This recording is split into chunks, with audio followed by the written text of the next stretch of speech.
Ora, boa tarde desde há pouco. Vou continuar com o texto que tinha iniciado sobre o estudo do teatro em Portugal no século XX e tínhamos dito que se iria citar os nomes dos principais teatros conhecidos em Lisboa e vou passar a citá-los. Portanto, em Lisboa, os teatros mais conhecidos eram os seguintes: Teatro Livre, Teatro Moderno, Teatro Juvénia, Teatro da República, mais tarde seria o Teatro São Luís, Teatro Nacional, Teatro Joaquim de Almeida, Teatro São Carlos, Teatro Dona Maria, Teatro Dona Amélia, Teatro da Rua dos Condes, Teatro da Trindade, Teatro Apolo, Teatro Natureza, Teatro Variedades, Teatro Fantástico, Rócio Palace, Infantil do Rossio, Teatro Estefânia Terrace, Teatro Paraíso de Lisboa, Salão do Loreto, Salão dos Anjos, Grande Salão Foz, Teatro Avenida e Teatro Alhambra, no Parque Mayer. Tendo a autora decidido consultar o cartaz dos espetáculos localizados na segunda página do exemplar número 92 do Jornal de Notícias, datado de 22 de abril de 1923, verificou que do mesmo constavam os nomes dos seguintes teatros portuenses: Teatro São João, Teatro Águia de Ouro, Teatro Nacional, Olimpia, Carlos Alberto Circo, Palácio de Cristal, Trindade, Salão Jardim da Trindade, Batalha, Salão Highlife, Jardim Passos Manuel e Teatro Sá da Bandeira. Portanto, citamos os nomes dos teatros em Lisboa à época e os do Porto. Ao compulsar os arquivos do Diário de Lisboa e selecionado aleatoriamente o exemplar publicado no dia 3 de janeiro de 1925, pôde ainda a autora constatar que o cartaz dos espetáculos apresentados nessa data pelo mesmo periódico indicava na segunda coluna da segunda página como teatros mais populares de Lisboa os seguintes: Teatro São Carlos, Teatro Nacional, Teatro São Luís, Teatro Politeama, Teatro Trindade, Teatro Avenida, Teatro Apolo, Teatro Éden, Teatro Maria Vitória, Teatro Gil Vicente, Coliseu dos Recreios e Salão Foz. Continuando com a pesquisa, desta vez no dia 3 de abril de 1923, confirmou também que na quinta coluna da quarta página o Jornal de Notícias anunciava que no Teatro Sá da Bandeira se apresentaria a companhia de Lucília Simões e se realizaria às 9 horas da noite a sexta e última récita de assinatura da primeira representação da comédia em 3 atos de Anéquim, Amor a Quanto Obrigas, a que seguiria, como festa de homenagem à atriz Lucinda Simões, o filme A Rajada de Bernstein. Por sua vez, na mesma página, na sétima e oitava colunas, anunciava-se que nesse dia e todas as noites se apresentava ao público o grandioso êxito da temporada Trus Trus, no Teatro Águia de Ouro, classificando-a como a rainha das revistas e como magnífica. Aquele periódico informava que a ilustração musical era da autoria de Henrique Santana e citava-se que a tribuna se lhe referia com os mais rasgados elogios, afirmando que a revista não ofendia a moral nem a gramática, apresentando versos primorosos e um cenário e guarda-roupa belíssimos. No caso do Teatro São João, por exemplo, tinha em cartaz a sexta-feira a récita extraordinária de Hamlet, conforme a autora pôde verificar depois de compulsar os arquivos do Jornal de Notícias no Porto. Portanto, tinha em cartaz a sexta récita extraordinária de Hamlet. Isto no Teatro São João do Porto. O Teatro Carlos Alberto anunciava nesse mesmo dia, para o sábado seguinte, dia 7, a inauguração da temporada do Circo Equestre do Porto, com a participação de uma grande companhia de circo, composta pelos mais célebres artistas. Noutros salões portuenses, onde decorriam espetáculos como os do Teatro Nacional, havia um leque multifacetado de escolhas para quem desejasse divertir-se. Contudo, nesse dia, no palco do Nacional, realizar-se-ia a festa artística da gentil atriz Zulmira Vargas, que, para a sua récita, organizara um esplêndido programa de que fazia parte a engraçadíssima revista Lua Nova, bem como alguns fados à viola, O Teu Sorrir, Fado Canção, por Dinah Stecchini, e a valsa da opereta Duquesa do Bal Tabarin, pela festejada. Perdão. Segundo se podia ler na segunda página do exemplar 92 do Jornal de Notícias, de 22 de abril de 1923, que era um domingo, consultado pela autora, vinha anunciado que estava em cena a popular, alegre, movimentada e deslumbrante revista em 2 atos e 13 quadros, Fruto Proibido, no Teatro Nacional, apresentado pela companhia Hotel de Carvalho, um original da Ascensão Barbosa e Abreu de Sousa, com música da Ascensão Barbosa. Quanto ao Teatro Águia de Ouro, continuava a apresentar a revista Trus Trus, que atraía constantemente o público portuense. O jornal atrás referido anunciava de seguida que no Salão de Festas do Passos Manuel se realizaria no dia 24, que era uma terça-feira, um concerto de homenagem ao ilustre professor Hernani Torres. Quanto ao Teatro São João, anunciava-se que se efetuariam 3 únicas récitas para a turnê Cécile Sorel, da Comédie Française, de que também faziam parte Albert Lambert e Louis Ravet. O Teatro Sá da Bandeira promovia a apresentação da companhia de Lucinda Simões, que exibia em 2 espetáculos, um às 4 e outro às 9, a peça de Chiarelli, A Máscara. Também anunciava que no dia seguinte se efetuaria a venda avulsa de bilhetes para a festa de Érico Braga, que incluía a representação da peça Magda. Tendo compulsado o exemplar datado do dia 9 de março de 1925 do Diário de Lisboa, deparou-se a autora com a notícia da morte de Ângela Pinto, uma das maiores atrizes portuguesas, aquela que realizou no desequilíbrio máximo entre a mulher e a artista o mais perfeito equilíbrio que foi dado contemplar-se nos palcos portugueses. Uma mulher que, já afastada das mentiras do palco, morreu sem espetáculo. Foi a maior representante da graça e da dor no teatro português, tendo interpretado todos os géneros e feito todos os repertórios. Nesse mesmo dia, a programação apresentada pelo Diário de Lisboa relativa aos espetáculos apresentados nos teatros da capital era a seguinte: Teatro São Carlos, Ninho de Águias, Teatro Nacional, Vivette, Teatro Trindade, comédia apresentada pela The London Comedy, Teatro São Luís, opereta Ben Amor e bailados por Luísa de Lerma, Eden Teatro, a revista O Bolo Rei, com o quadro novo A Cova do Leão.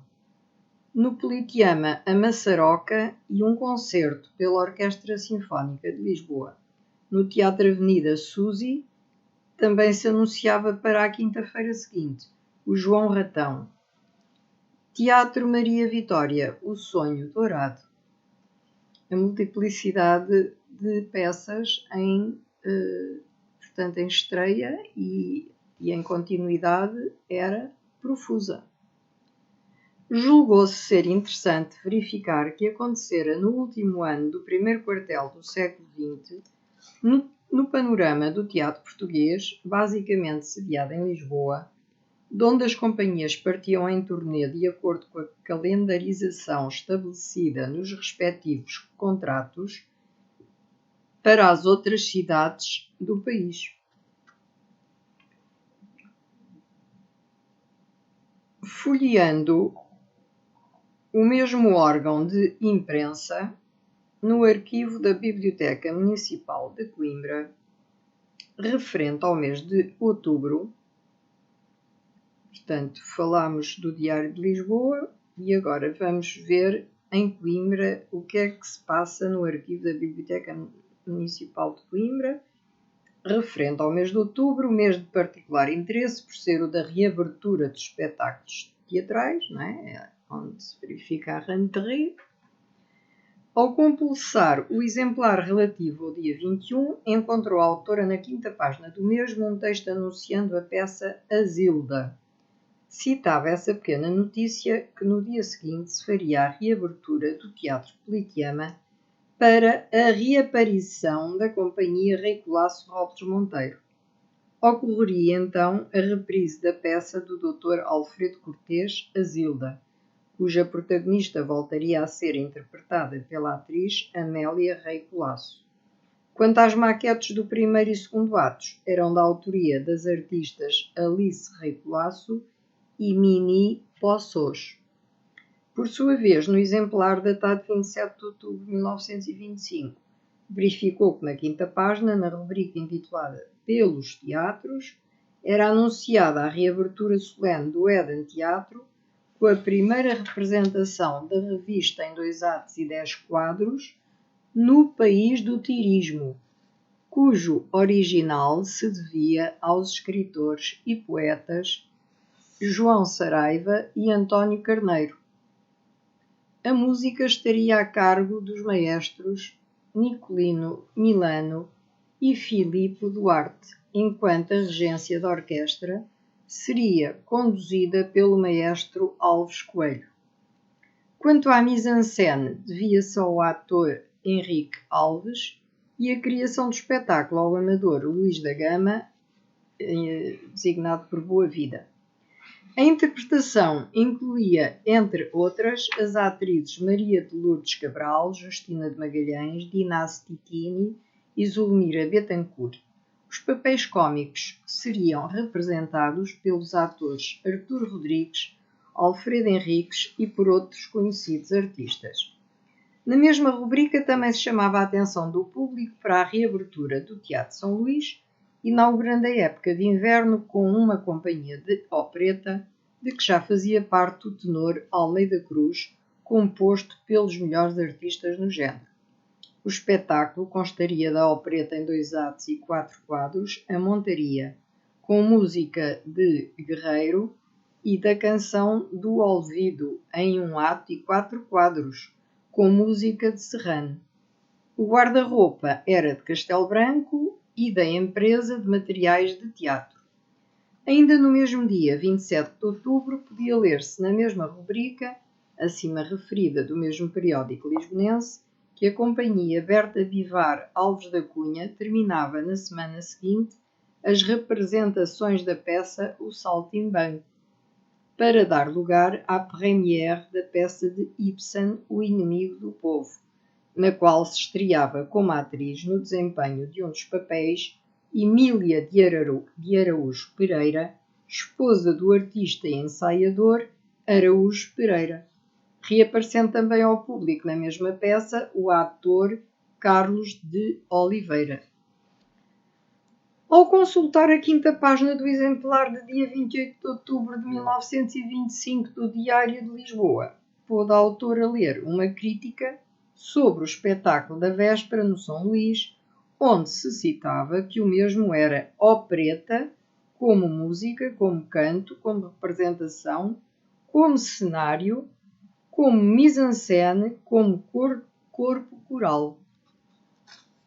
Acentuava-se também que, se a canção de Olvido, como entrecho, pertencia aos domínios da fantasia, libreto antiquado, verso dito à boca do proscénio, cena dividida em duas, Itália ultrarromântica e ultradistante da realidade, como música e interpretação, também marcava, seduzia, encantava e maravilhava. Quanto à opereta A Montaria, referia àquele jornal que era uma opereta célebre no mundo inteiro, que passou do palco para as ruas, onde era cantada. Acrescentava que a sua música, pela tessitura, pela fuga emotiva, pelo desabrochar constante de todos os motivos que falavam ao ouvido, na voz hipnótica dos búzios que guardavam muito tempo o mar, não se cansava nem cansava o público, prendendo como aqueles navios que o cor das sereias prendia para todo o sempre.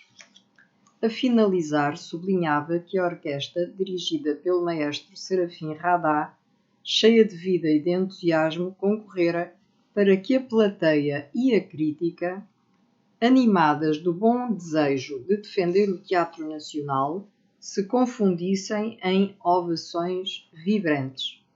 Na sexta página do mesmo periódico acima citado, o cartaz dos espetáculos para além do Éden Teatro, do Politeama e do São Luís, de cujas representações já se transcreveu a apreciação feita à época pelo Diário de Lisboa, publicitava-se que no Teatro São Carlos, a companhia de Lucília Simões apresentaria nessa noite às 21h30 a peça O Ladrão, enquanto para o Teatro Nacional se anunciava na récita inaugural a representação de um original de Carlos Selvagem, Miragem.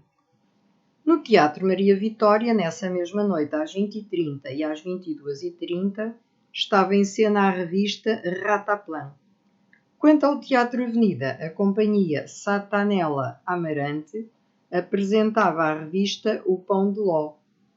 Finalmente, no Teatro Apolo, a companhia Berta de Vivar Alves da Cunha apresentava às 21h15 o Saltimbanco. Na segunda página de dia 28, figurava um curioso anúncio que dava a conhecer as atrações do cabaré Baltabaran, aberto toda a noite, onde havia animadíssimo baile e se serviam esplêndidas ceias. Exibir-se-iam a formidável bailarina Williora, a encantadora cupletista Mary Laura, a interessante cancionetista Carmen Marzani e a pequenina bailarina Matilde Marzani. Partindo para uma rápida consulta do Diário de Lisboa, mais precisamente do dia 24 de novembro de 1925, tomou a autora conhecimento que Artur Portela publicava a sua secção semanal de Teatro e Belas Artes na terceira página desse periódico. Por outro lado, ao ler a rúbrica Pelos Teatros, ficou a saber que o empresário António Macedo tinha partido para o Brasil, que a festa da atriz Alda de Souza se realizaria no Teatro Maria Vitória e que 2 dias depois seria inaugurado o Teatro do Ginásio.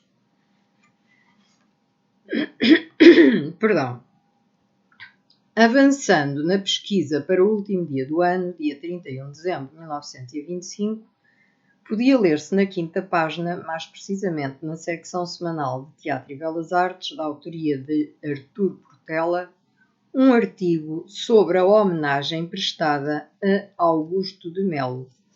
Anunciava-se ainda o réveillon dessa noite no Alcer Pavillon, em que atuariam a bailarina Corail Rousseau, apresentando os seus bailados internacionais, e a formosa cupletista Paquita Areas.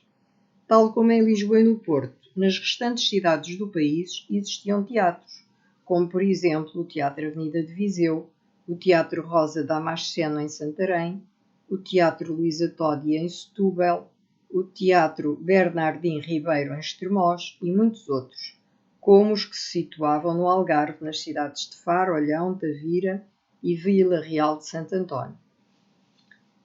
A revista, que quando surgiu em meados do século XIX se designava Revista do Ano, prometia oferecer ao público, como acontecera um século antes em Paris, com os atores que descendiam dos comici dell'arte, uma revisão burlesca de acontecimentos e figuras do passado recente, os 12 meses do ano transacto. Na verdade, o teatro de revista faz parte da história do espetáculo teatral, sendo por isso um ramo subsidiário da história da literatura dramática. Esse género de teatro põe em evidência a representação, o ritmo, a música, as cores e os atores, sendo o seu texto absorvido pelo espetáculo no caso de existir. Segundo refere Luís Francisco Rebelo na sua obra História do Teatro de Revista, o teatro de revista no qual se valoriza sobremaneira o texto que é completado pelo espetáculo contrasta com o teatro clássico. Neste último género de teatro, o texto dramático irá conservar para sempre a sua autonomia própria, podendo assim vir a ser conhecido em segunda mão, passados milhares de anos. A revista está para a arte dramática como o jornalismo para a literatura. Ambos se nutrem da atualidade imediata e, consumindo-a, nela se consomem. Porém, ter-se-á levado em consideração, como sublinha Luís Francisco Rebelo, que um quadro, uma rábula ou os versos de uma canção podem sobreviver na memória dos espectadores que assistam a determinada revista, indo repetir a sua mímica ou palavras aos amigos e conhecidos. O mesmo poderá suceder com determinado artigo, crónica ou reportagem jornalística, que também poderão ser suscetíveis de despertar o interesse dos leitores, resistindo assim à fugacidade do tempo. Sem sombra de dúvida, tem de se reconhecer à revista o acompanhamento do percurso sociopolítico do país desde o primeiro decénio da regeneração, que data de 1851, até à atualidade. A revista é um prisma onde se refletem as várias faces do anedotário e do imaginário nacionais, ou, menos ambiciosamente, mas com rigor maior, da população dos grandes centros urbanos. Se na década de 60 do século XIX a revista portuguesa não evoluiu, nem em criatividade, nem nos aspectos ligados à arte cênica, apresentando em palco algumas figuras convencionais, já demasiado conhecidas do público, como a política, a justiça, o velho e o novo ano, seria nos anos 70 que um novo impulso lhe seria insuflado por dois autores de nomeada, Sousa Bastos e António de Menezes. Efetivamente, na última década desse século, os maiores êxitos do argumentista e empresário Sousa Bastos, que contribuíram para que as maiores estrelas brilhassem em palco, cederiam lugar ao triunfo das produções de Eduardo Schwalbach, que se viria a afirmar ainda mais no século seguinte. Deve-se aqui ressaltar que a maioria dos artistas da época se movia tão à vontade no drama e na comédia como na revista. Regista-se, nesta obra, os títulos de algumas revistas de teatro que tiveram maior audiência nas duas primeiras décadas e meia do século passado, ou seja, há 2 séculos, porque estamos no XXI e eu referia-me ao século XIX.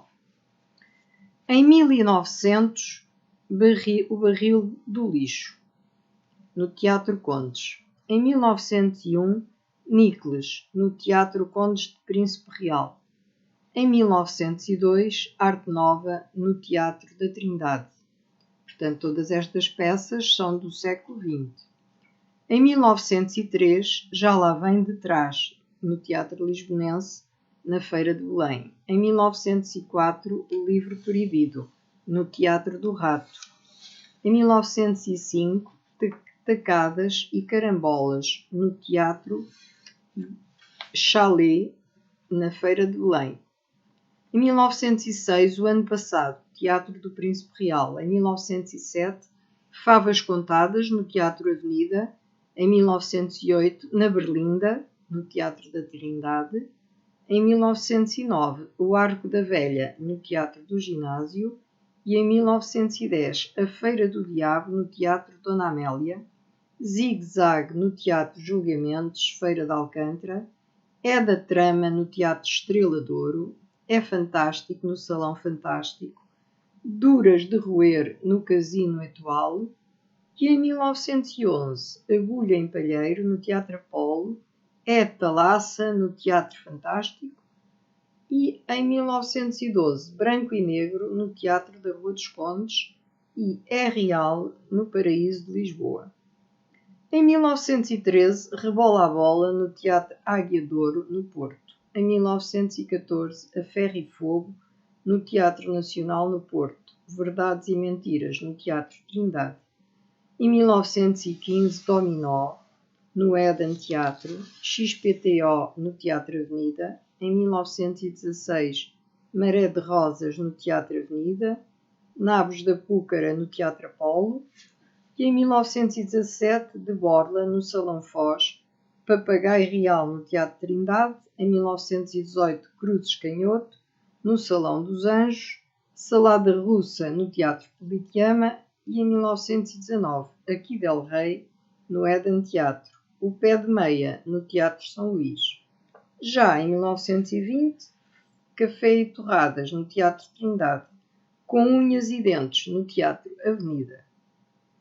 Em 1921, O Belo Sexo, no Teatro Nacional, no Porto, Pé de Dança, no Eden Teatro, e em 1922, Lua Nova, no Teatro Maria Vitória, e Tiro ao Alvo, no Eden Teatro. Em 1923, Caldo Verde, no Eden Teatro, Fado Corrido, no Teatro Maria Vitória e São Luís. Em 1924, Teatro Apolo, Fruto Proibido. No Teatro Sá da Bandeira, Maionese. Em 1905, Ditosa Pátria, no Teatro Trindade, Valha-nos Isso, no Teatro Gil Vicente. Outras peças dessa época que agradaram e ficaram na memória do público foram Ó da Guarda, Novo Mundo, Peço a Palavra, O 31, O Diabo a 4, Mademoiselle Ecrã, ABC, Piquenique e Abaixo o Cinema. Em Portugal, a arte dramática teve o seu declínio a partir do primeiro quartel do século XX, embora as grandes companhias de teatro fossem sobrevivendo e em todo o país prosseguissem vários espetáculos, desde o de amadores e de estudantes aos concertos e às conferências. Verificava-se uma corrida constante de novos artistas, movidos pela ambição, com o único intuito de darem o seu nome a uma companhia, o que foi fazendo decrescer a qualidade das representações, passando-se do verdadeiro teatro a vulgares teatrices. Constituíram-se grupos de arte dramática a mais, aos quais, devido à escassez do público e à crise económica que se fazia sentir em toda a Europa, conduzindo à Grande Depressão nos anos 30 e à preferencial adesão das plateias ao cinema, esta é uma das razões principais, não restava outra alternativa senão vaguearem pela província numa tentativa de subsistência, enquanto muitos outros artistas se encontravam sem contrato, quer do teatro de declamação, quer do teatro musicado, como por exemplo o exímio Nascimento Fernandes, que em 1925 se desligou de motu próprio da Companhia Santanella Amarante, tendo pago a respectiva indenização e ficado, a partir daí, sem qualquer contrato. Portanto, a situação dos artistas começava a ser dramática. A própria situação dos atores.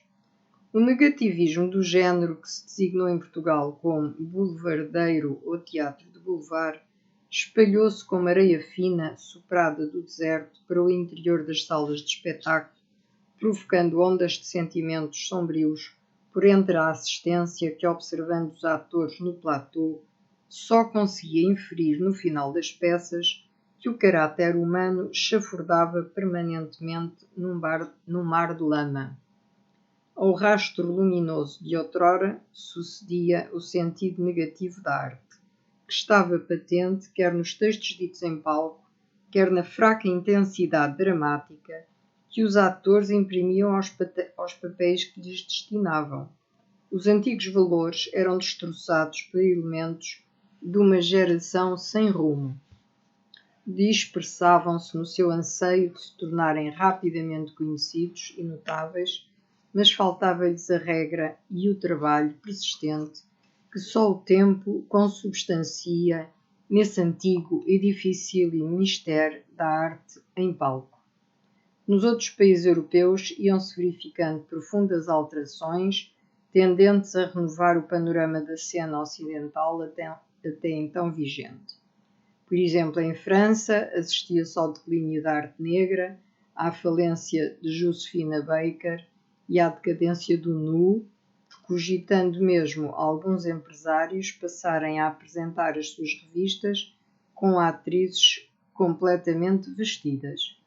Porém, na Inglaterra, continuou a predominar a euforia e a admiração pelos textos de Shakespeare como dramaturgo, escritor e poeta. De uma forma geral, continuava-se a representar nos palcos europeus segundo os textos de Ibsen e de Tolstói, cujo centenário do nascimento se verificou na década de 20, já que ele tinha nascido em 1828 e falecido em 1910. Mais precisamente no ano de 1928, tendo sido celebrado em vários teatros nacionais com pompa e circunstância, através de múltiplas manifestações artísticas. Portanto, Tolstói era um dos autores mais conceituados para além de Ibsen. Acentuava-se então uma nova tendência para a reviviscência das formas clássicas, celebrando assim a Idade de Ouro da Grécia, em todo o esplendor helénico de beleza física, cuja perfeição humana, substrato divino da seleção das gerações, encontrou o eco mais profundo na Alemanha, ciosa em conservar o apuro da sua altiva raça. Do mesmo modo, também a arte dos bailados renasceu das cinzas do passado, vindo a impressionar os espectadores das magníficas salas de teatro espalhadas por todo o mundo ocidental, com essa forma nova de transmitir beleza e sedução através de uma moderna dinamização dos passos de dança e de movimentos corporais que conduziam a uma total entrega dos bailarinos, por vezes até à exaustão, sendo aplaudidos calorosamente por um novo público, mais selecionado, conhecedor e exigente.